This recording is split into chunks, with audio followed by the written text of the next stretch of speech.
un certain nombre de thèmes. Vous avez une feuille avec 12 thèmes.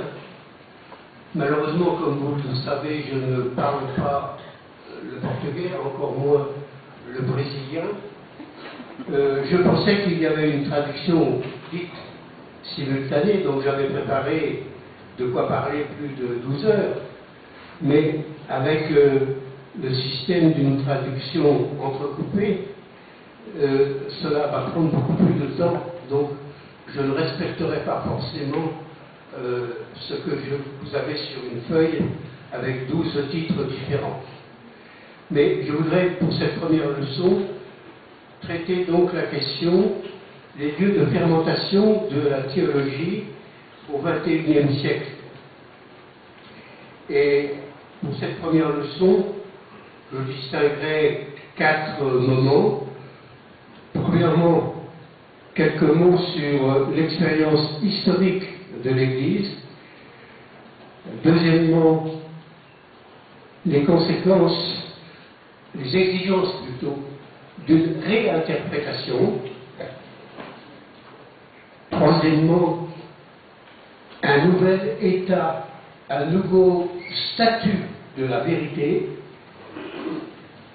Et quatrièmement, les lieux de fermentation de la théologie chrétienne au XXIe siècle.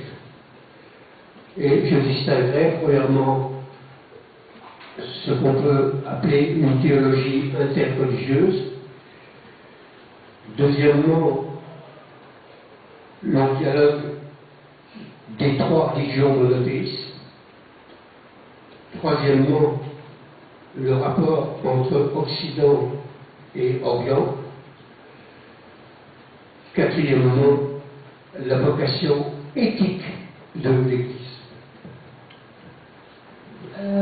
Ele estava esperando que a tradução fosse simultânea, como a tradução é consecutiva, ele não vai respeitar os 12 passos do programa, mas vai começar falando então, para essa primeira lição, da questão dos lugares de fermentação da teologia no século XXI. Existem 4 momentos distintos da fala do Claude Giffert. Ele vai falar da experiência histórica da Igreja, das consequências das exigências de uma reinterpretação, depois do novo estado, do novo status da verdade e finalmente dos lugares de fermentação da teologia cristã no século XXI.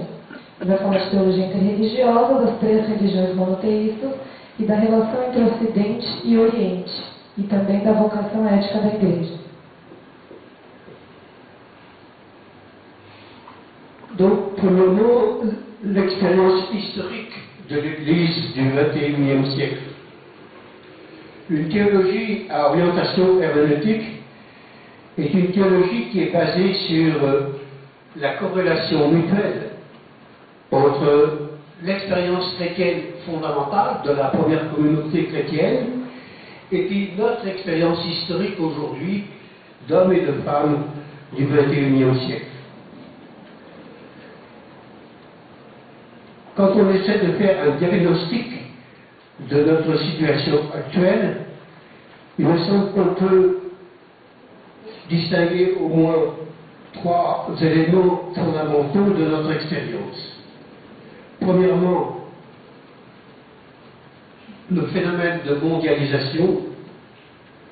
Deuxièmement, le contexte du pluralisme religieux.